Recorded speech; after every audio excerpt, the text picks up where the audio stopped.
Hello, ಎಲ್ಲರಿಗೂ ಆಯುಷ್ ವಿಲಾಗೆ ಸ್ವಾಗತ. ನಾನಿವತ್ತು ಒಂದು ಒಳ್ಳೆ ಟೀ ಮಾಡ್ತಾ ಇದ್ದೀನಿ. ಟೀ ಅಂದರೆ ಡಿಕಾಕ್ಷನ್ ಕಷಾಯ. ಓಕೆನಾ? ನಾನು ಅದಕ್ಕೆ ತೊಗೊಂಡಿರೋದು ರಾಕ್ ಸಾಲ್ಟ್ ತೊಗೊಂಡಿದ್ದೀನಿ, ಪುದೀನ ಎಲೆ ತೊಳೆದು ಸ್ವಲ್ಪ ಸಣ್ಣ ಕಟ್ ಮಾಡ್ಕೊಂಡಿದ್ದೀನಿ, ಮತ್ತು ಶುಂಠಿ ಜಜ್ಜಿಟ್ಕೊಂಡಿದ್ದೀನಿ, ಮತ್ತು ಇದು ಚಕ್ಕೆ, ದಾಲ್ಚಿನ್ನಿ ಅದನ್ನು ಸ್ವಲ್ಪ ಕುಟ್ಟಿಟ್ಕೊಂಡಿದ್ದೀನಿ. ಬನ್ನಿ ಹೇಗೆ ಮಾಡೋದು ಅಂತ ನೋಡ್ಕೊಳ್ಳೋಣ.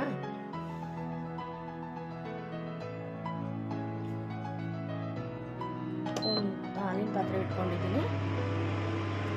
ಇದನ್ನು ಸ್ವಲ್ಪ ಕಡಿಮೆ ಸಿಮ್ಮೇಲೆ ಇಟ್ಕೊಳ್ಳೋಣ, ಇಲ್ಲ ಅಂದರೆ ಮೀಡಿಯಮ್ ಉರಿಲಿ ಇಟ್ಕೊಂಡು ನಾನಿಗೆ ಸ್ವಲ್ಪ 1 ಕಪ್ ಆಗಷ್ಟು ನೀರು ಸೇರಿಸ್ತಾ ಇದ್ದೀನಿ.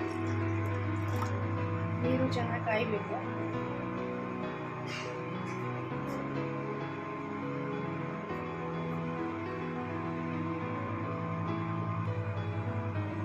ನೀರು ಇವಾಗ ಕುದಿಯಕ್ಕೆ ಸ್ಟಾರ್ಟ್ ಮಾಡಿದೆ. ಈ ಟೈಮಲ್ಲಿ ನಾನು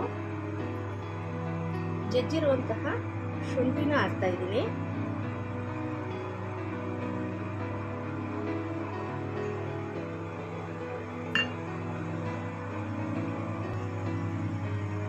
ನೋಡಿ, ಚೆನ್ನಾಗಿ ಇವಾಗ ಶುಂಠಿ ಕುದೀತಾ ಇದೆ.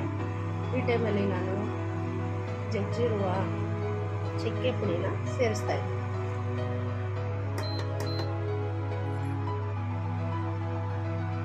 ಚಕ್ಕೆ ಪುಡಿನೂ ಸ್ವಲ್ಪ ಶುಂಠಿ ಮಿಶ್ರಣ ಜೊತೆ ಚೆನ್ನಾಗಿ ಕುದಿಬೇಕು.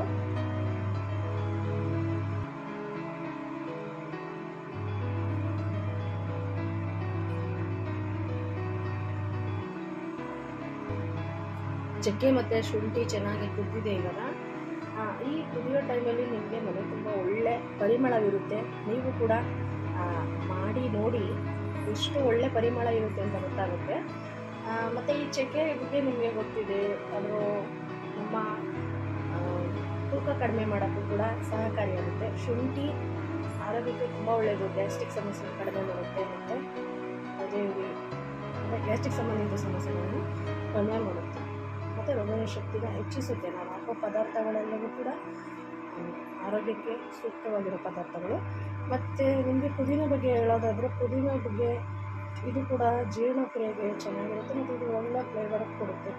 ಈಗ ನಾವು ಪುದೀನನ ಸೇರಿಸೋಣ.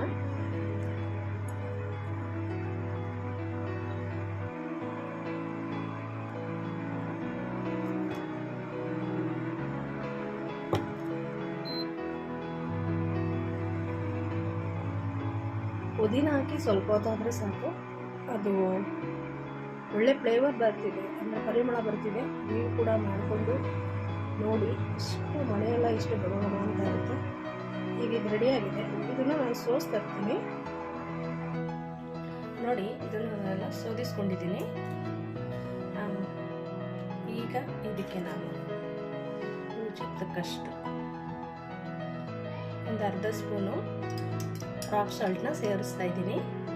ಈಗ ಇದು ಕುಡಿಯೋಕ್ಕೆ ಸಿದ್ಧವಾಗಿದೆ. ಒಂದೊಂದೇ ಸಿಪ್ ಮಾಡ್ತಾ ಕುಡಿದೋಡಿ ಹೇಗಿರುತ್ತೆ ಗೊತ್ತಾ. ಆರೋಗ್ಯದ ಜೊತೆಗೆ ನೀವು ಬಾಡಿ ತೂಕನೂ ಕೂಡ ಇಳಿಸ್ಬೋದು, ಮತ್ತು ರೋಗ ಶಕ್ತಿನ ಹೆಚ್ಚಿಸ್ಕೋಬೋದು. ಹಾಗೆಯೇ ನಿಮಗೆ ಒಂದು ಒಳ್ಳೆಯ ಬೆಳಗಿನ ಕಷಾಯ ಮಾಡೋಕ್ಕೆ ಒಳ್ಳೆ ರೆಮಿಡಿ ತೋರಿಸಿದ್ದೀನಿ ಅಂತ ಅಂದ್ಕೊಂತ ನಾನು ಈ ವಿಡಿಯೋನ ಇಲ್ಲಿ ಮುಗಿಸ್ತಾ ಇದ್ದೀನಿ. ಹೆಚ್ಚೆಚ್ಚು ಲೈಕ್ ಮಾಡಿ, ಸಬ್ಸ್ಕ್ರೈಬ್ ಆಗೋದನ್ನ ಮಾಡಬೇಡಿ. ಪ್ಲೀಸ್ ಸಬ್ಸ್ಕ್ರೈಬ್ ಆಗಿ ಅಂತ ಕೇಳ್ಕೊತಾ ನಾನು ಈ ವಿಡಿಯೋನ ಇಲ್ಲಿಗೆ ಮುಗಿಸ್ತಾ ಇದ್ದೀನಿ. ಎಲ್ಲರಿಗೂ ನಮಸ್ಕಾರ.